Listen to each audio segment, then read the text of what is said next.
Okey, Assalamualaikum ya. Salam sejahtera, salam kuasa ketiga.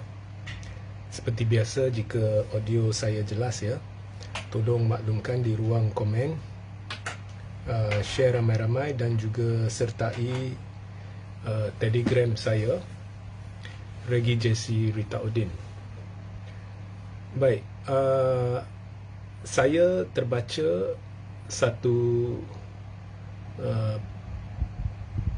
artikel pendapat ya di satu portal lah, Bebas News, di mana pengarangnya telah menulis berkenaan perlunya pilihan raya diadakan susulan pendedahan Syamsul Iskandar, iaitu set poll kepada Anwar.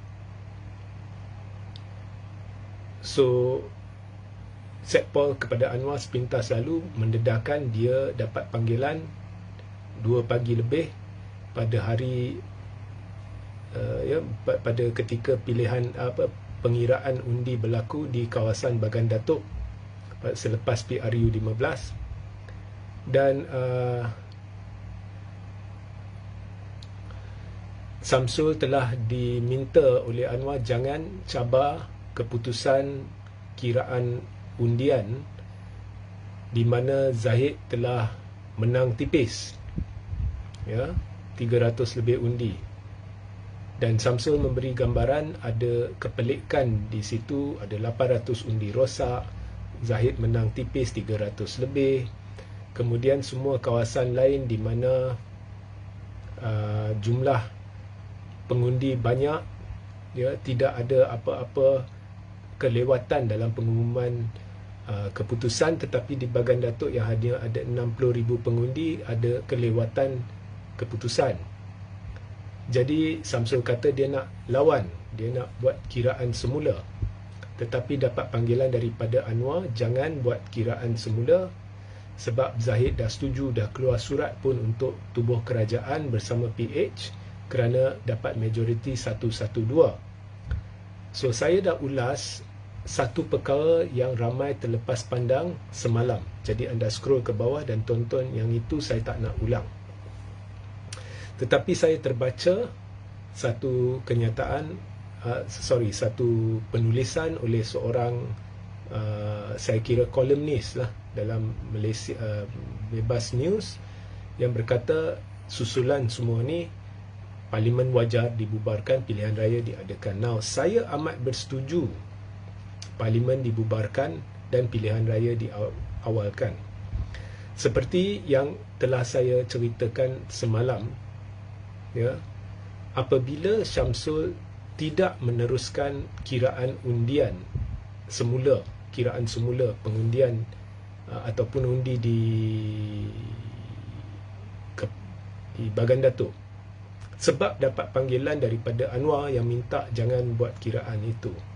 Sedangkan Syamsul mengesyaki sesuatu, sama ada keputusannya tidak tepat, ada kesilapan manusia dalam kiraan, ataupun ada sesuatu pelik yang berlaku ya, atau apa jua sebab, tapi Syamsul mengesyaki.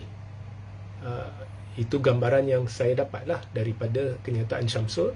Dia nak buat kiraan semula kerana majoriti tipis, dan ini dibenarkan dalam sistem demokrasi di sini ya, dalam pilihan raya, especially bila majoriti tipis ya.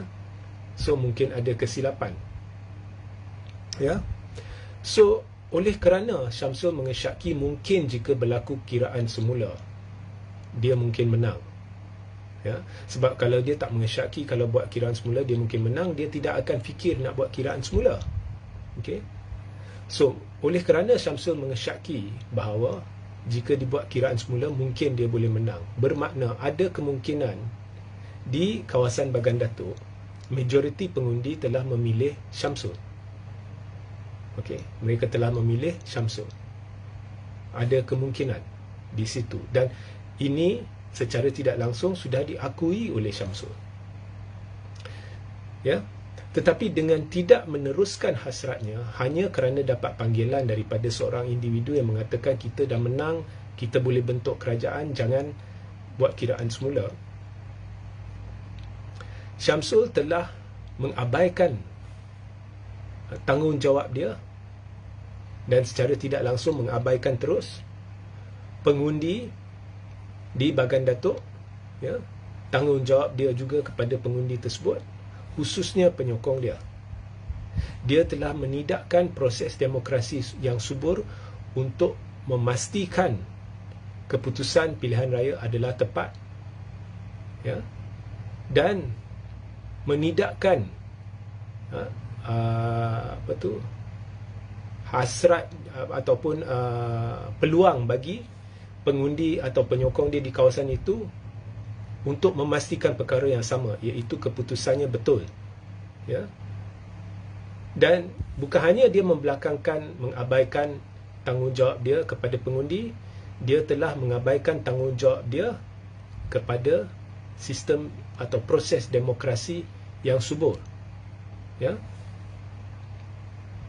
So, lebih kurang mengkhianati juga pengundi di situ, khususnya penyokong dia, ya. So, sia-sia mereka keluar mengundi kerana orang yang mereka harapkan, ya, khususnya penyokong dia, orang yang mereka harapkan mungkin boleh menang, tidak menunaikan tanggungjawab, tidak endah, ya, pengorbanan setiap penyokong dia yang keluar pergi ke pusat mengundi, beratur pergi mengundi, buang undi, ya. Dia telah abaikan benda tu atas satu perkara yang tidak membabitkan secara langsung kawasan dia, ya, kawasan Bagan Datuk, kawasan yang dia tandingi, ya, iaitu Bagan Datuk, ya. Dia tidak mengendahkan, dia fokus kepada, Anwar kata boleh bentuk kerajaan sebab Zahid dah bersetuju, sebab Zahid dah menang, ya. So, untuk memastikan impian Anwar tercapai, ya, dia telah mengabaikan tanggungjawab dia kepada pengundi secara am di Bagan Datuk, kepada memastikan proses demokrasi subur, ya, kepada penyokong dia. Dia telah mensia-siakan usaha penyokong dia keluar mengundi, yang juga merupakan satu pengorbanan, ya. Dan secara tidak langsung atau langsung juga, dia telah mengkhianati pengundi di Bagan Datuk untuk memastikan keputusannya adalah tepat. Now, seperti yang saya beritahu dalam live semalam, mungkin kalau awak tanya Syamsul, dia kata, ya, tetapi kalau menang kita tubuh kerajaan, Zahid akan jadi TPM, memang Bagan Datuk akan dapat lebih banyak manfaat. Tetapi kalau itu ujar Syamsul, maka Syamsul tersasar dari landasan kebenaran. Sebab mana dia tahu penyokong dia atau mereka yang memilih dia, adakah mereka hasratkan atau mahukan PH menjadi kerajaan, ya. Mungkin mereka tak percaya PH jadi kerajaan sebab PH dah beritahu tak akan kerjasama dengan UMNO. Zahid dah bersumpah tak akan kerjasama dengan PH. So, mungkin mereka tidak jangka PH menang. Mereka hanya menyokong Syamsul sebab individu bernama Syamsul, bukannya sebab PH. Jadi, Syamsul telah meletakkan keutamaan kepada parti, bukan kepada pengundi dia, bukan kepada proses demokrasi. Mungkin Syamsul beranggap mereka menyokong dia sebab mereka menyokong PH. Mungkin itu bukan hakikatnya, ya. So, lagi satu permintaan yang Anwar beri, permintaan Anwar kepada Syamsul, seperti yang Syamsul dedah, bukan saya dedah, ya, Syamsul dedah, permintaan Anwar itu jelas berdasarkan pendedahan Syamsul ada unsur-unsur kuasa dan kedudukan. Kerana kalau awak buat congakan, Zahid menang ke atau Syamsul menang ke, tetap UMNO, Barisan Nasional campur PH campur Muda akan dapat 1-2 kerusi. Tak kira Syamsul menang Bagan Datuk ke, Zahid menang Bagan Datuk ke, Bagan Datuk ada di belah PH campur Barisan campur Muda. So, memang dapat 1-2. So, secara teori boleh bentuk juga kerajaan, tak kira Zahid menang atau Syamsul menang.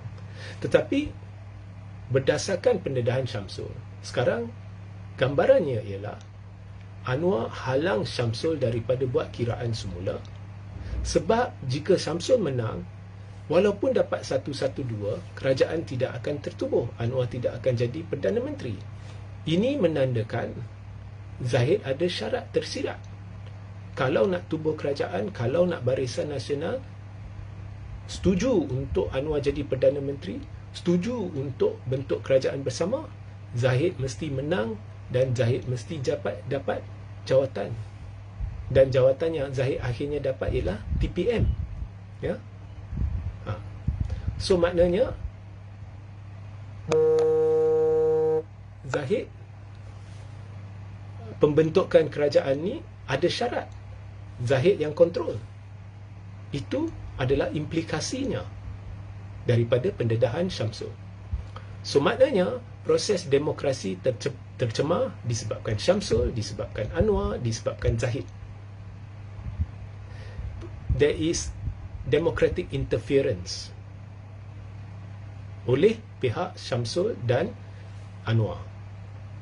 So itu implikasinya, implication. Bukannya tuduhan, tetapi ini adalah berdasarkan pendedahan Syamsul. Jadi oleh itu, untuk membetulkan keadaan, Parlimen wajar dibubarkan segera. Ini saya sokong. Okey. Sebenarnya untuk membetulkan banyak keadaan. Ya, because penubuhan kerajaan ini tidak sebenar-benarnya berpaksi kepada proses demokrasi yang subur, kerana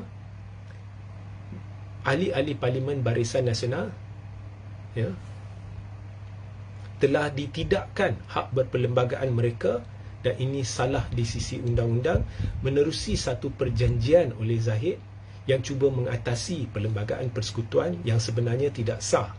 Tetapi mungkin MP-MP BN ni tidak yakin,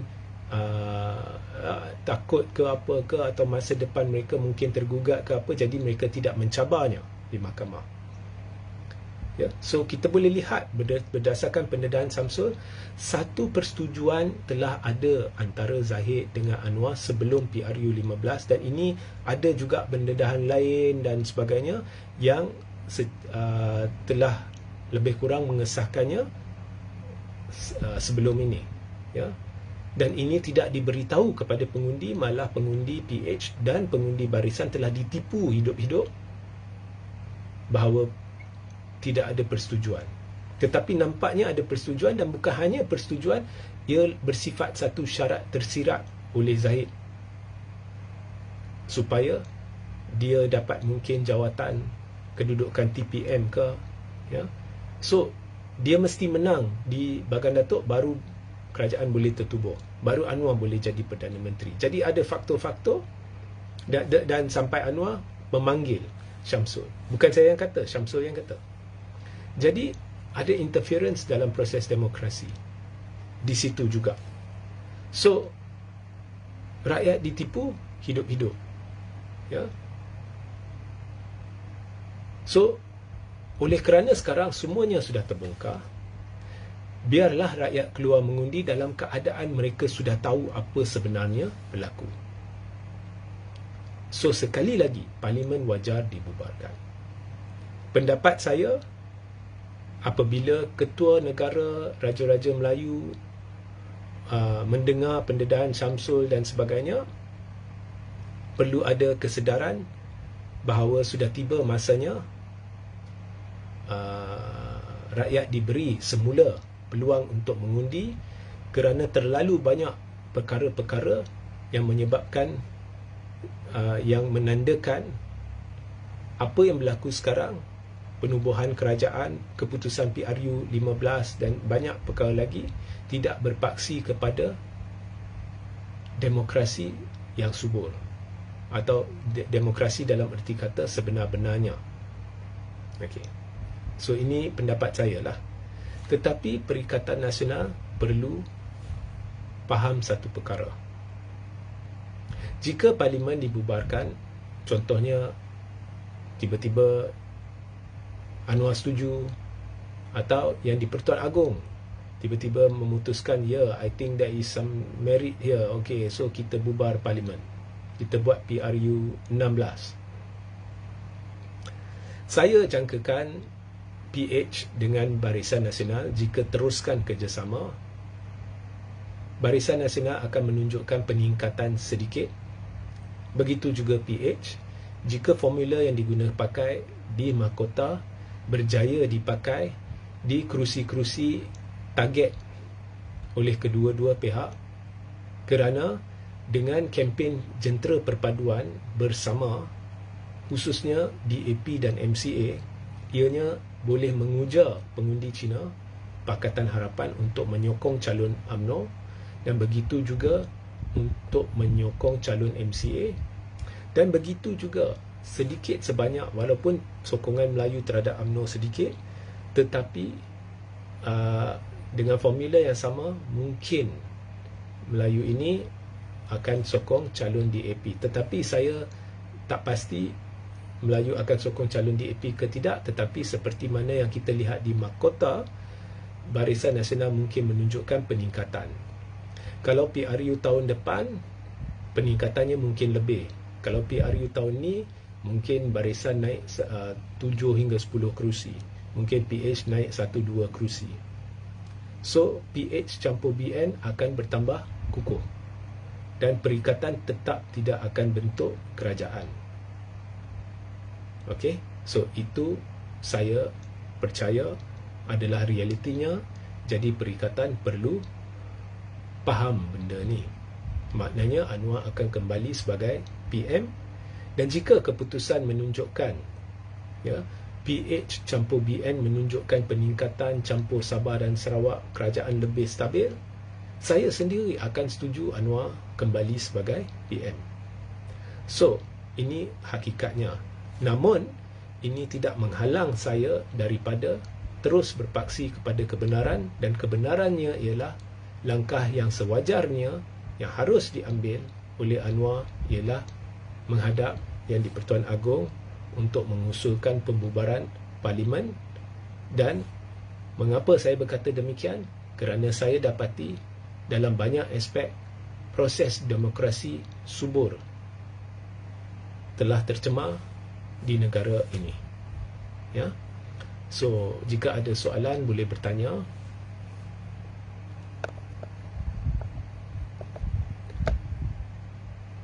Nilai demokrasi dah tak ada di Malaysia sebab keinginan berkuasa.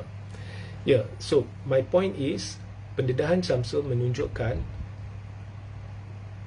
dorongan keputusan Syamsul adalah atas atau Anwar. Ya, ini pendedahan Syamsul, ya, atau keputusan Anwar untuk meminta Syamsul untuk tidak mengira semula adalah didorong oleh kuasa dan kedudukan. Ya, dan tidak ada kaitan secara langsung dengan pengundi Bagan Datuk. Syamsul tidak boleh menggunakan alasan persekutuan bentuk kerajaan sebagai alasan untuk pengorbanan dia. Ya, pengorbanan dia lah. Sebab apabila Syamsul bertanding di Bagan Datuk, lingkungan fokus dia adalah pengundi di Bagan Datuk, bukan pengundi di tempat lain. Ya, dan dia bertanggungjawab kepada pengundi di situ untuk memastikan keputusannya adalah setepat yang mungkin, dan menggunakan segala saluran, mengambil segala langkah untuk memastikan perkara itu supaya tidak mensia-siakan pengundi di kawasan itu, khususnya penyokong dia. Ya, so dia telah mengabaikan tanggungjawab itu atas faktor yang tidak melibatkan kawasan dia. Maka proses demokrasi subur atau demokrasi dengan sendirinya telah tergugat, tercemar di kawasan Bagan Datuk, dan secara tidak langsung di seluruh negara, kerana keputusan Syamsul itu telah mungkin telah mencorakkan apa yang berlaku di peringkat persekutuan. Ya, dia telah mengutamakan satu syarat tersirat yang nampaknya wujud oleh pencabar dia di Bagan Datuk. So, walaupun tidak bersubahat secara langsung dengan Zahid, secara tidak langsung sudah ada satu subahat. Ya, subahat ini telah mengkhianati pengundi di kawasan itu yang sepatutnya berhak memastikan keputusan akhir adalah keputusan yang tepat. Jadi jika majoriti sokong Syamsul, maka Syamsul harus menang. So, peluang untuk memastikan keputusannya tepat telah ditidakkan atas langkah Syamsul. Ya. So memang demokrasi tercemar sebab faktor kuasa dan kedudukan. Ya. So nampaknya ianya mungkin sebab Zahid nak jadi timbalan Perdana Menteri. Ya. Okey. Harap-harap ahli parlimen PN tahu apa yang mereka perlu buat. Oh, Muhammad Wahid Hashim, terima kasih, tapi saya dah beritahu.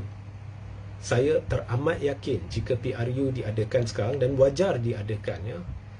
Mungkin PH dan campur BN akan menunjukkan sedikit peningkatan dan perikatan tidak akan kembali sebagai kerajaan dan ianya lebih menguntungkan PH campur BN. Tetapi saya tetap berpendirian PRU perlu diadakan. Muhammad saya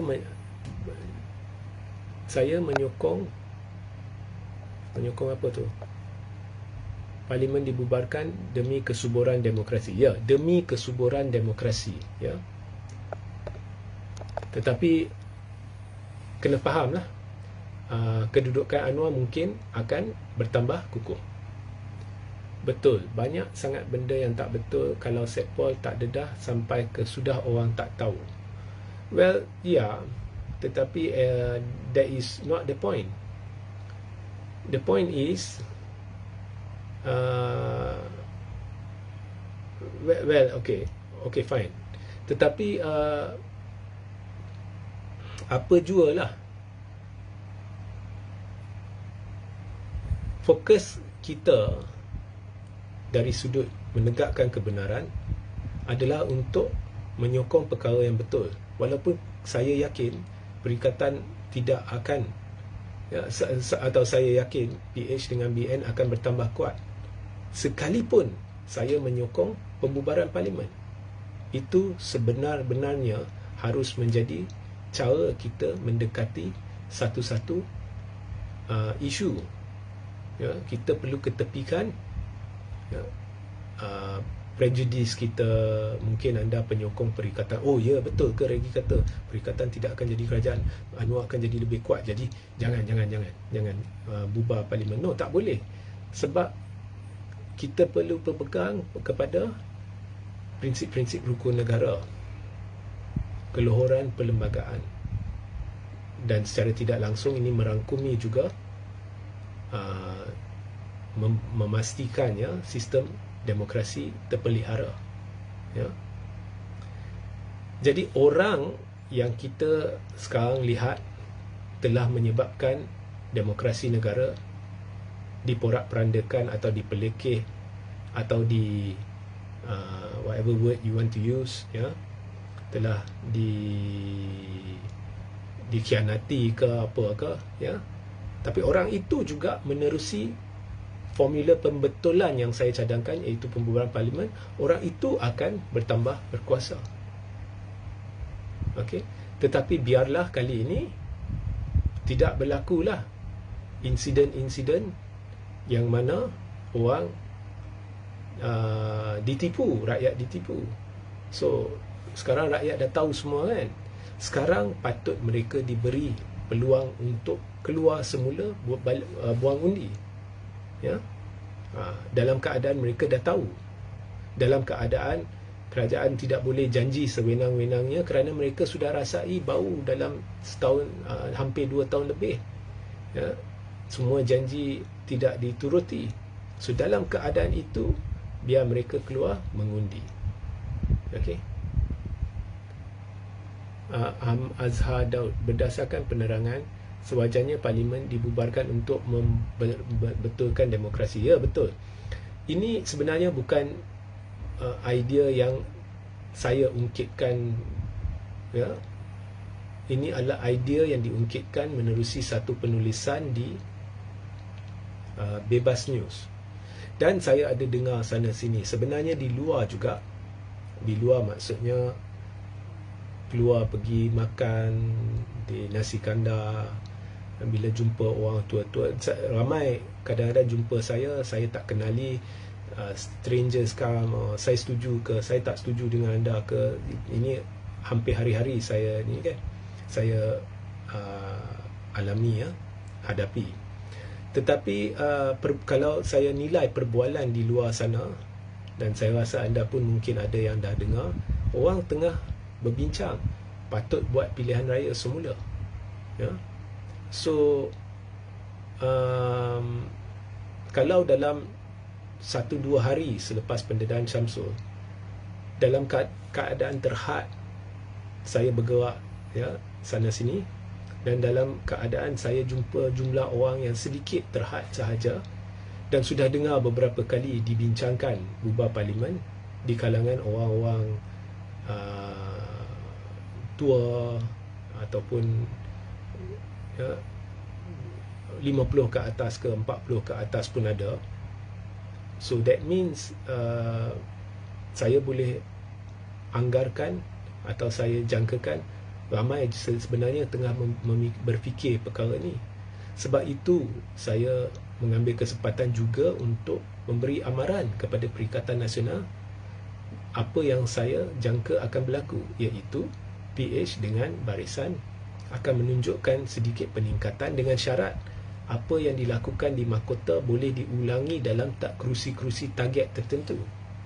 Tetapi adakah pengetahuan ini, iaitu PH dengan barisan akan menunjukkan peningkatan, adakah pengetahuan ini akan menghalang saya daripada menyatakan apa yang patut dilakukan dari sudut kebenaran?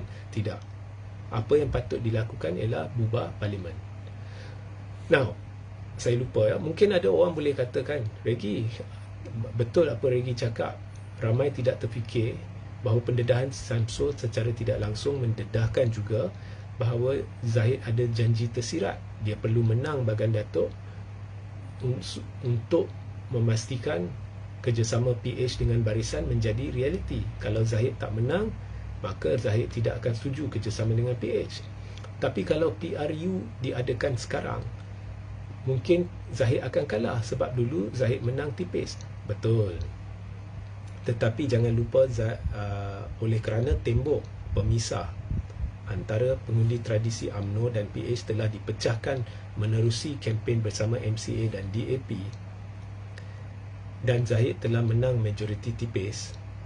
So Zahid akan dapat sokongan daripada China. Okey, mungkin dapat sokongan daripada China. Namun saya setuju Zahid masih boleh kalah sebab Bagan Datuk ni majoriti dia Melayu, kawasan Melayu, dan mungkin Melayu di situ, dan memang ramai Melayu sudah tolak Zahid, dan lebih-lebih lagi sekarang mereka sudah tahu Zahid menipu, tidak akan kerjasama dengan Anwar dan DAP. So boleh jadi Zahid kalah di Bagan Datuk, dan boleh jadi walaupun PH dengan barisan menunjukkan peningkatan, tetapi Zahid kalah di Bagan Datuk. Zahid kalah, ya, di Bagan Datuk, boleh jadi. So apa penyelesaiannya? Mudah je. PH letak calon yang sama ada mereka tahu akan kalah atau tidak berkempen dengan sedaya upaya, atau apa jua cara sekalipun memastikan Zahid menang, ya, boleh. Okey. Now itu pun akan jadi interference jugalah. Tetapi asalkan tidak ada orang yang bongkar, well, kita tak ada bukti, so tak boleh kata apalah.